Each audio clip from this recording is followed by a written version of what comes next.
ଏଇ ସବୁ ଜିନିଷ ଘଟିଗଲା ପରେ ଆମକୁ ଆଉ କିଏ ମାନେ ଆମ ଯୋଗୁ ବୋଲି ଅଲଗା ଲୋକଙ୍କୁ ବି କିଏ ମାନେ ଭାଇ ରେସ୍ପେକ୍ଟ ଦବ? ହଁ ଭାଇ ଆମ ରେସ୍ପେକ୍ଟ ଦବ? ରେସ୍ପେକ୍ଟନେସ୍ ଟା କମିଯାଉଛି। ଏବେ ପୂର୍ବରୁ ଇଣ୍ଟରଭ୍ୟୁ ମୁଁ ନେଇଥିଲି, ସନ୍ତୋଷ ଭାଇ ବି ସେଇ କଥା କହିଲେ।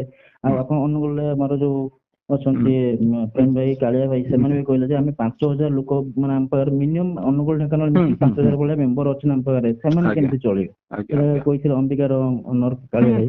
ଆପଣ ମୋ କ୍ଲିପ ଭାଇ ବି ଅଛି। ଆଉ ଗୋଟେ ଜିନିଷ ବି, ଏଇଟା ତ ଟପିକ ଛାଡ ଗଲା, ଆପଣ ରିଆଲିଟି ଭାଇ ମୁଁ ତ ଆପଣଙ୍କୁ କହିଲେ ଏଇଟା କଥା ସରିବନି। ରିଆଲିଟି ଲୋକ ବହୁତ ଦେଖିଦେଇଛନ୍ତି। ଆଜ୍ଞା ଆଜ୍ଞା। ଆଉ ଗୋଟେ ଜିନିଷ ବି ମୁଁ କହିବି, ଆମ ସାଉଣ୍ଡ ଉପରେ କହି ନେଇକି ଏଇ ସବୁ ଜିନିଷ ଯୋଉ ଘଟୁଛି ବାରମ୍ବାର, ଆଜ୍ଞା ଏଇ ଜିନିଷ ଭାଇ ଦେଖ ଆମେ ବହୁତ ପୁରୁଣା ଲୋକ, ଆଜ୍ଞା, ଆମେ ଆପଣ ଚାହୁଁଛୁ ବହୁତ ସମସ୍ତେ ଭାଇ ଆମେ ମିଶିକି ଏକଜୁଟ ହେଇ ରୁହନ୍ତୁ। ମୁଁ ଆଜିକା ଡେଟ ରେ ବି କହୁଛି, ଗୋଟେ ସେଇ ଟପିକ ଛାଡି ଦିଅନ୍ତୁ, ସେ ଯୋଉ ଆଜ୍ଞା ପ୍ରୋଗ୍ରାମ ଏବେ ଗଲା ସେ ଟପିକ ଛାଡି ଦିଅନ୍ତୁ। ଆଜ୍ଞା ସେ ତ ଯାହା ଗଲା ମୁଁ ଆପଣଙ୍କ ଓପିନିଅନ ବତେଇଦେଲି, ଆପଣ ବି ଭିଡିଓ ଦେଖୁଥିବେ। ଆଜ୍ଞା ଆଜ୍ଞା ଆଜ୍ଞା। ରିଆଲିଟି